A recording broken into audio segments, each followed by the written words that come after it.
এই প্রথমবার আমার বড় ভাই এসেছে তার বোনের ভাঙ্গাচুরা বাড়িতে। থাকার তো জায়গা নেই, অন্যের বাড়িতে থাকি, সেখানেই আমার ভাই এসেছে। আগেও আমার শ্বশুর বাড়িতে দুই একবার এসেছিল, কিন্তু নিজে হাতে রান্না করে খাওয়ানোর সুযোগ পাইনি। ভাঙ্গা ঘরে থাকি বা দালান ঘরে থাকি, বাপের বাড়ি থেকে কেউ আসলে অনেক বেশি ভালো লাগে, মনের ভিতরে অনেক শান্তি লাগে আপন মানুষগুলোর মুখ দেখলে। যাই হোক, সেদিন বাড়ি থেকে আসার সময় 5 কেজি গরুর মাংস, গরুর পা আর গরুর ভুঁড়ি এনেছিলাম। যেদিন আমার মামাতো বোনের মজলিস হয় সেদিন বাড়িতে একটা গরু জবাই করা হয়েছিল।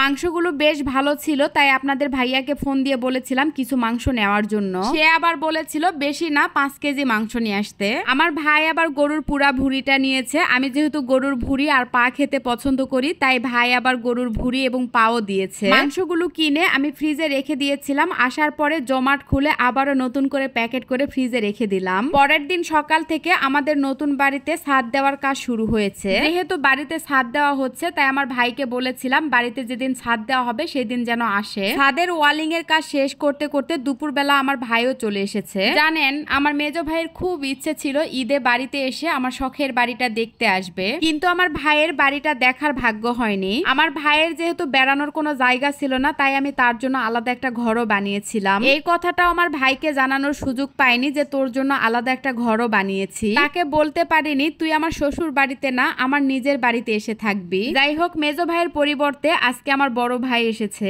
তাই তাদের জন্য এখন রান্না বান্না করব। এদিকে আপনাদের ভাইয়াও বাড়িতে নেই, সে বগুড়াতে আছে। তাকেও ফোন দিয়ে বলেছিলাম তাড়াতাড়িতে বাড়িতে আসার জন্য। ভাই যখন বোনের বাড়িতে আসে, বোন যে কত খুশি হয় তা বলে বোঝানো সম্ভব না। ইচ্ছে করে সবকিছু রান্না করে ভাইকে খাওয়াই। চোখের সামনে বসে খাওয়া দেখলেও অনেক শান্তি লাগে। যাই হোক, চুলার উপরে তাড়াহুড়া করে মাংস রান্না বসিয়ে দিলাম। আর এদিকে আপনাদের ভাইয়াও চলে এসেছে। আসার সময় কিছু ইফতারি নিয়ে এসেছে। ইফতারের জন্য যা যা দরকার সবই নিয়ে এসেছে, কিন্তু খেজুরটা নিতেই ভুলে গিয়েছে। বাসায় খেজুর ছিল, সেগুলো শেষ হয়ে গেছে, তাই আর খেজুর দিতে পারিনি। আপনাদের ভাইয়া আবার মাঠাও নিয়ে এসেছিল। এই গরমের দিনে মাঠা খেলে অন্তত পেটটা ঠান্ডা হবে। ইফতারের 5 মিনিট আগে প্লেটগুলো সুন্দর করে সাজিয়ে নিলাম। তারপরে এখন আমরা সবাই মিলে একসাথে ইফতার করতে বসলাম। কেনা ছোলা খেতে তেমন একটা ভালো লাগে না। আমার ননদ ছোলা রান্না করেছিল, সেখান থেকে একটু দিয়ে গেছে। ইফতার করতে করতে আমার রান্নাগুলো করা হয়ে গেছে। যেহেতু আমার ভাই থাকবে না, রাতেই চলে যাবে, তাই তাড়াহুড়া করে রান্না করেছি। জানি না খেতে কেমন হয়েছে। বোন কষ্ট করে রান্না করেছে, ভাই তো আর কমপ্লেন করবে না, ওইভাবেই খেয়ে নিবে। খাওয়া দাওয়া করার পরে